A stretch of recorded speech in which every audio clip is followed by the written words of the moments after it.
Hello everybody, welcome back to the channel. As mentioned, I wanted to do a bit more videos about terrarium plants and their propagation and which are easy plants for you to put in your naturalistic setups. And today I actually want to show you a very quick and simple tip to start propagating plants for your setup. And this is how I do it. Now in here I have a whole bunch of plants, and these are all I am propagating or collecting or whatever to later be put on a setup. A part of these are New World, so those I won't use in my current setups, but these Hoyas and the Shidia and the Jewel Orchids, that's all gonna be in my naturalistic setups. It's a long Exoterra, a low variant. I would go a bit higher if you have it, but I had these standing empty. And of course an Arcadia LED Jungle Dawn bar works absolutely magic for these plants.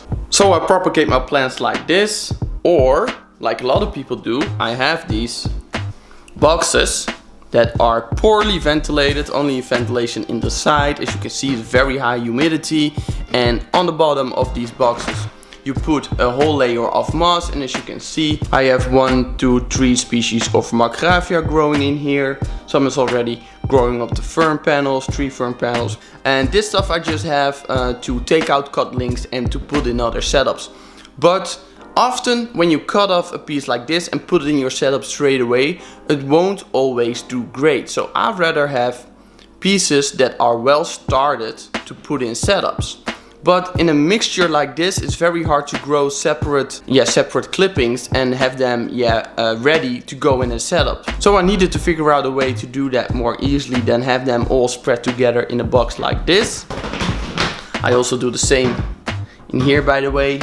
You can see some moss is growing there. It's a bit dark, that's okay. Begonia should say. There's some light above there, or ambient light, depends on the plants I have in there.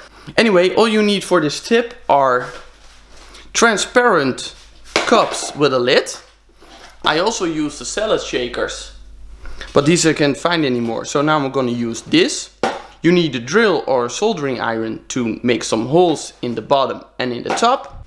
Long fibered sphagnum moss. This works absolutely great to start cutlings and propagate plants on, because it holds humidity very well. And of course you need some plants you want to cut off and some water to mix them. I use reverse osmosis water. So let's get started with setting up some of these cutlings.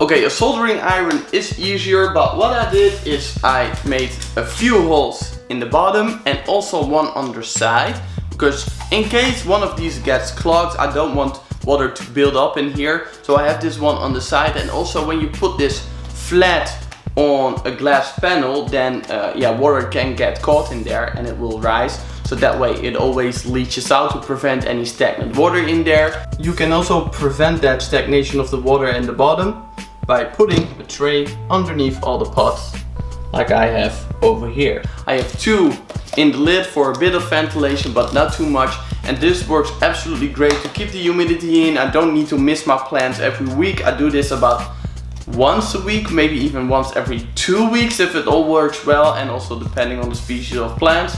So now I'm gonna put mosses in here.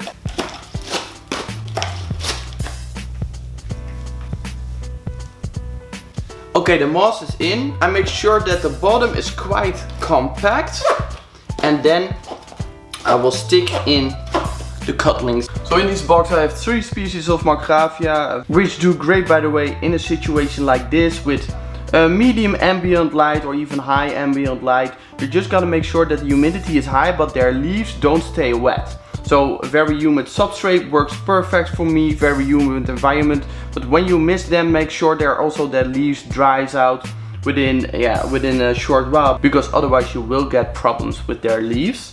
So what I do is, this is one of the other Umbellata species, is I grab cutling like this. You can already see on the bottom there are these small little roots, and I just take a cutling about this and I peel off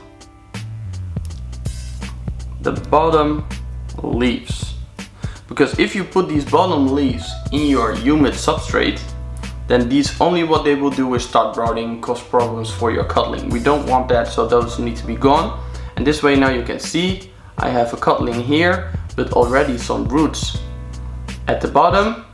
So now I'll take the cutling like this. I take my box or small cup with the sphagnum moss and I stick in the part without any leaves, and that's it.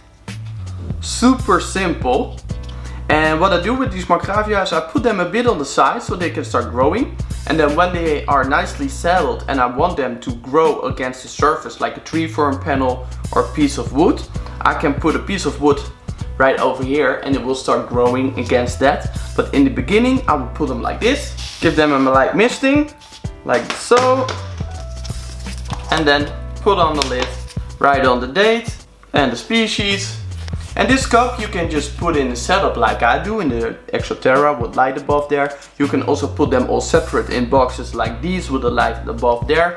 You can even put them in your window seal or somewhere in your reptile room when their ambient light is sufficient. So it works absolutely great because you don't need to worry about keeping a high humidity too much, because that high humidity is sustained in this small box with that sphagnum moss.